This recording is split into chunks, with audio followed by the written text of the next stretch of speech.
Si Mark Barroca na mismo ang nagsabi na dadaan sa butas ng karayom itong Magnolia Chicken Templados kung bago sila makapasok sa playoffs. Nakasama talaga yung talo nila dito sa San Miguel dahil bumagsak sila sa team standings. At ngayon ay pang number 11 itong Magnolia. Kinakailangan ng manalo ng Magnolia dito sa remaining 3 games nila, kung hindi magbabakasyon na sila ng maaga. Ngayon, pagdating naman dito sa mga posibleng solusyon ng Magnolia, ang isa sa nakikita natin dyan, mukhang kinakailangan na gumawa ng drastic measure itong si Coach Chito Victolero. At yan ang yung pag-trade dito kay Calvin Abueva. Dahil mukhang si Abueva kinakailangan na talagang i-trade dahil ito ay meron pang value. Yes, alam natin maraming ibang players ang Magnolia na pwedeng i-trade katulad nila Jeric Balanza at itong si Rom De La Rosa. Pero itong si Calvin Abueva talaga yan ang pinakamaraming teams na interesado. At syempre, kapag maraming teams na interesado sa player, tataas ang value niyan. So, ibig sabihin, mataas din yung value na kapalit na player na pwedeng makuhang kapalit ni Chito Victolero at ang Magnolia. Ang tanong na lamang ay kung saang team ito po pwedeng ma-trade. Sa ngayon, sa tingin ko, ang pinakamagandang option dyan, Northport at Converge. Mas madali syempre kausap ang Converge dahil yan ay farm team ng SMC. So sa tingin ko po pwedeng i-trade ng Magnolia Chicken Templados itong si Calvin Abueva para dito kay Joshua Monson straight up. Pwedeng ganyan ang mangyari o kaya dagdagan nila ng isang first round draft pick dahil medyo tumaas na rin ang value ni Monson dahil sa ganda ng nilalaro nito dito sa Blackwater Bossing. Kaya ngayon, ito namang Calvin Abueva for Arvin Tolentino, sa tingin ko medyo mahirap yan dahil pang MVP level na yung laro nito si Arvin Tolentino. Kaya malamang hindi sasapat kung si Calvin Abueva lang. Kailangan nilang magdagdag ng iba pang player.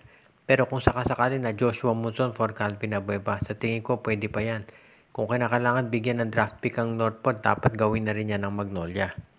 Ang importante dito kung ikaw Magnolia Chicken Templados, kailangan makita mo na yung sitwasyon ngayon dito sa Magnolia ay hindi na maganda.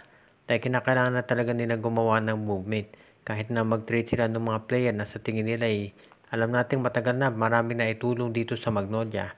Pero kung yung future ng prangkisa pag-uusapan, mukhang kinakailangan talaga na gumawa sila ng paraan para magdagdag pa ng mga players na bagong at mga bata pa. Sa ngayon kasi makikita natin na yung future ng Magnolia ay nandito na sa kamay ng mga bago nilang players. Si Xavier Lucero, itong si Jerica Hanmisi at itong si Jerome Lastimosa. Maganda kung maidadagdag mo pa dyan itong si Joshua Monson na additional wingman para dito sa Magnolia Hotshots. Ngayon ito si Calvin Abueva, alam natin malaki naman ang naitulong niya sa Magnolia.